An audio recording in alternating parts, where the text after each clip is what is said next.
Today is the 29th of November, and although we're not into December yet, I thought I'd show you what is a typical winter day in the south of England.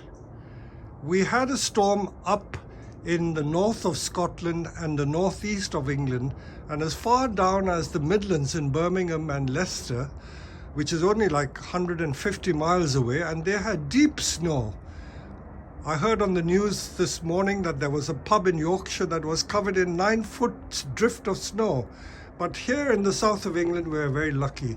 I'm showing you our greenhouses and my building. You can see the frost on the roof. It's all covered white, and the grass is all white, covered with hard frost. The outside temperature is only -2 degrees, and in the south of England, this is typical winter day. We don't get very cold winters. Occasionally we can go down to as low as -8 degrees. We've had one occasion when it went down to -10 degrees centigrade, but no more than that. I like to think that the winter in the south of England is very similar to what they get in Tokyo in central Japan, the lowlands of Japan, not in the mountains, but in the lowlands. We get snow, we get cold, and we occasionally go up to about 30 degrees centigrade in the summer. But the winters are like this, where we get hard frost. So I'm going to talk about what we do with our bonsai on cold winter days, and in fact, what we do with our bonsai throughout the winter. So here we go. So you must be wondering what we do in the winter with our plants. The outdoor bonsai, which are hardy trees, we leave them outside, but you will notice that if I walk around the nursery, many of our benches are now empty. We've removed a lot of the plants from here because they go into either the greenhouses or the tunnels. Those that remain outdoors are the very hardy plants. So the Scots pine is hardy, the black pine is hardy, many of the maples are hardy. So those which are hardy, we don't bother to put away. They will stay outside all year round. If we get heavy snow and the branches are in danger of breaking from the weight of snow, then we may take them indoors. Indoors, I mean in our greenhouses. So on our nursery, we have several facilities for protection.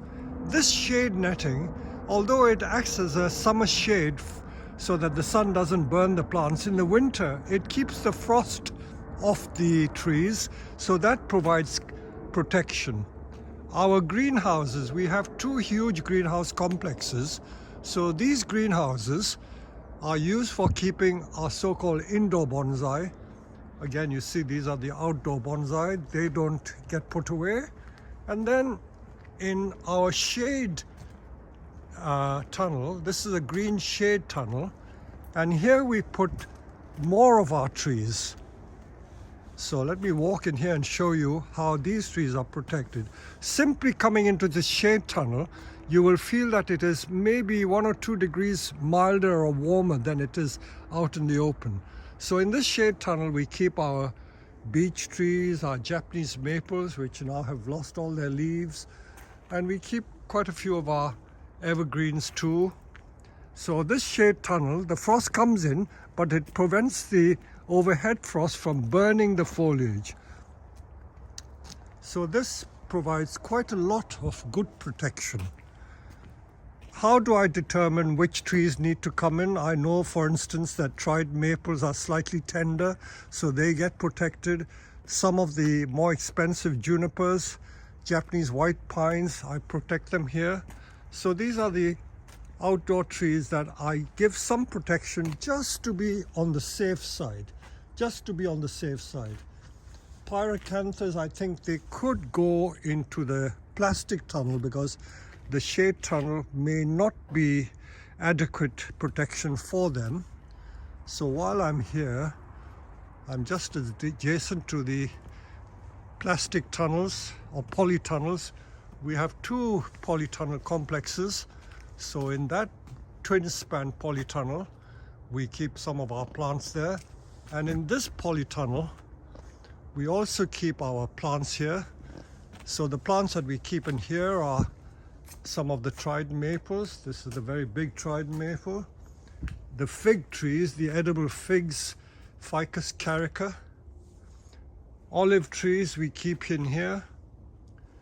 And of course the junipers we keep in here. And the small hinoki cypress we keep in here. So this is how we protect our trees.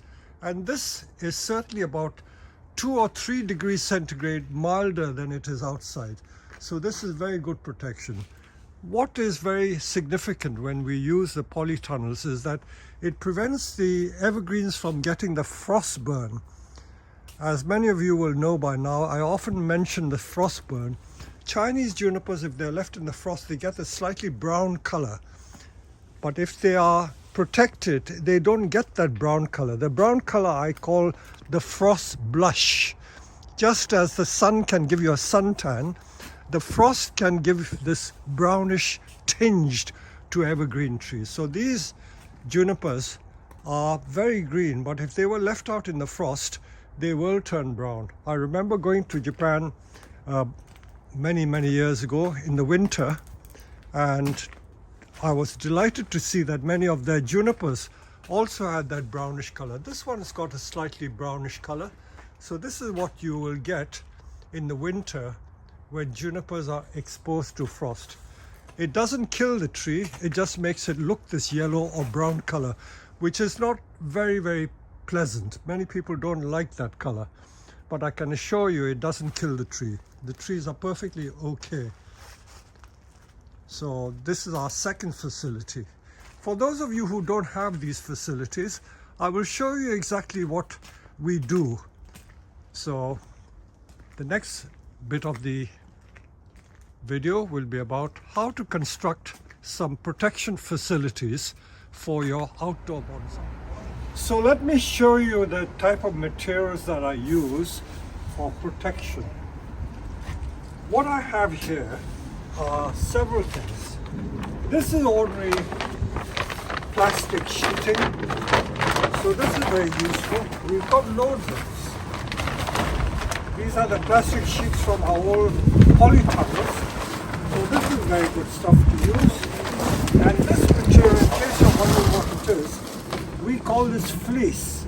And this fleece, okay, let me show how we use the fleece. Sometimes if you have a very big tree and you don't want to move it around, and you're going to get a very hard frost in the night, simply putting the fleece on top of the tree like this, and then tying it up is quite good protection. If you don't have this material, you can use old mosquito nets or whatever, or even a plastic sheet. So this provides adequate protection. So you don't have to take the trees away. But I would say that if you have temperatures consistently of -5 and below, and the temperature doesn't rise above that, then you may need to take it away. But if you get hard overnight frost, that means the night temperature is going to go to -3, -5 or lower, but in the daytime it rises to 3 and 5 degrees, then this is very good protection for the night time. So what do we do with the plastic sheet? So let me just show you what I would do with the plastic sheet. So these plastic sheets, so you can see we've got a lot of benches around here. So very often we simply take the plastic sheet and then cover the benches over. So let me just show you. We've got so many benches. You must be wondering why the benches are empty. But we simply put the trees underneath the benches like so. We put them away and then we simply cover it over with a plastic sheet like so. So you can imagine you can do the whole thing and have quite a lot of space for protecting it. And then weigh it down with bits of wood or bits of stone or whatever. So we usually just put sheets of wood like this. And then this is quite adequate protection for the plants. So these are just simple measures you can take. We've also got some polycarbonate sheets. This greenhouse is a polycarbonate greenhouse, and when we renew the sheets, I have a lot of sheets left over, and I will just show you the top sheets that we have.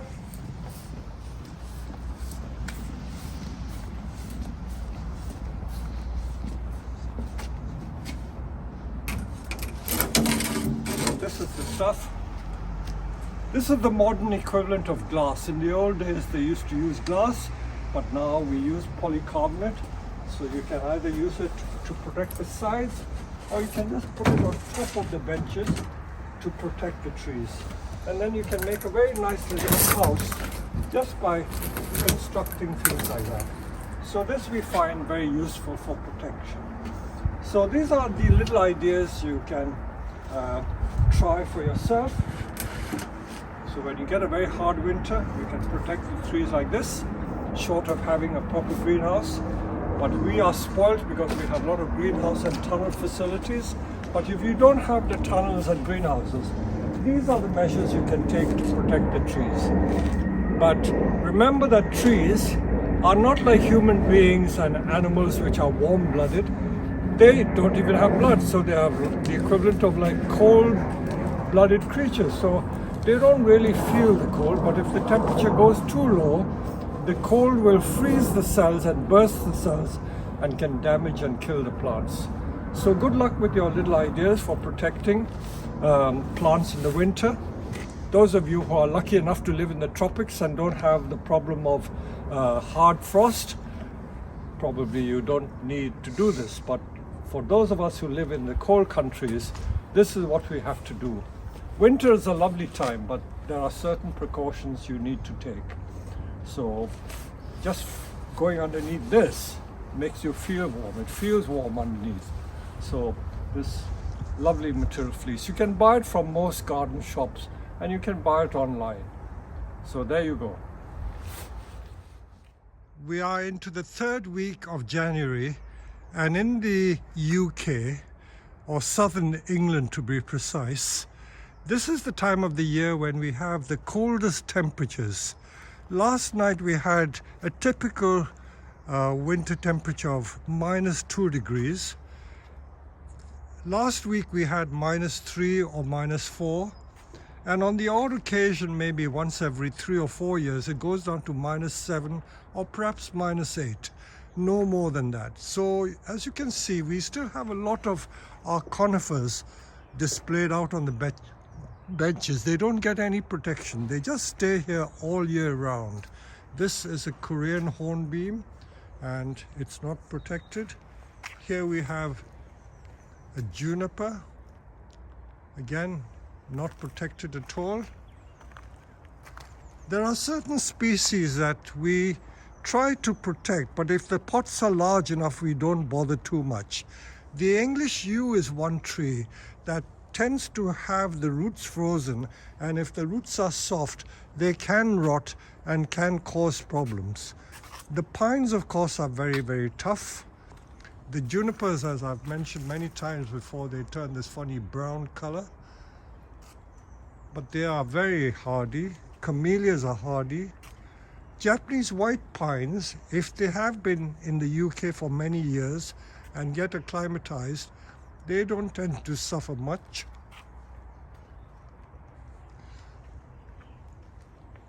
And the trident maples, if they're in large pots, they're fine as well. So you can see that there's frost covering all the benches. Everything is white. The trees are covered in frost. And you can see the roofs of our building, they are covered in frost. But the trees are otherwise hardy. But we like walking through mornings like this because the trees look absolutely exquisite. Look at that, Chinese elm. These are sometimes sold as indoor trees, but we prefer to grow some of our elms outdoors, and they seem to do very well.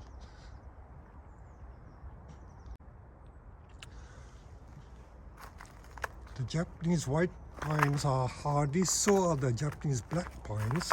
This one I haven't pulled any of the needles out because I'm going to work on that tree. But these other ones, which are native grown Japanese black pine or Pinus thunbergii, they're completely hardy.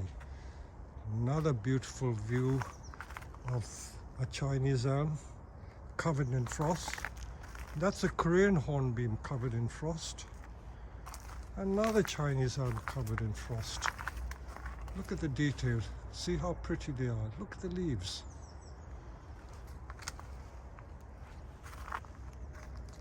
So although it's cold, there is a real beauty about trees which are covered in frost. When they're covered in snow, that's even more beautiful. But that will be for another occasion. This year we've had a sprinkling of snow, but nothing too serious.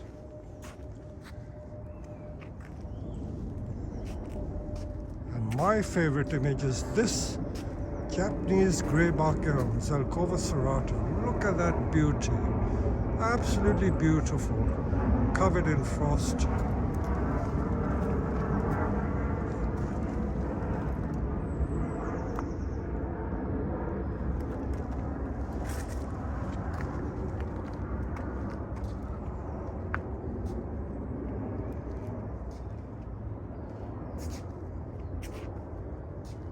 That's a Lonicera.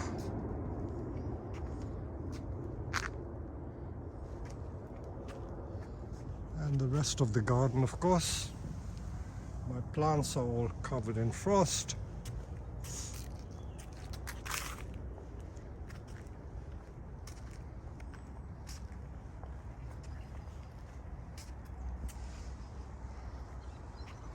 That's the roof of our building.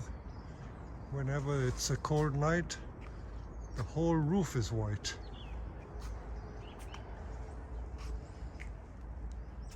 And if I can walk you out into our pond area where we have our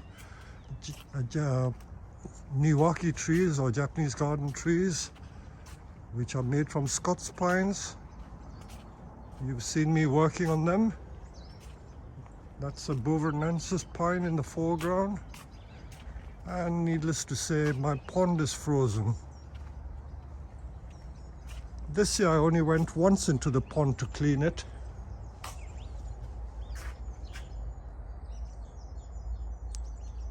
So on that lovely note, I will end this video about winter protection. So if you know how hardy your trees are, this comes with experience. You will know which can stand the frost and which can't. Those of you who live in the Midwest of the United States, where you get really, really cold temperatures, I don't know how cold it gets because I've never been there. You may need to put it in the basement of your building or in the garage or garage. Those in Australia will be experiencing temperatures at this time of the year of in the mid-30s, so good luck to you. But in England we have cold winters, but they're not that cold. So we are fortunate in that respect. So there you go. Enjoy this lovely little shot.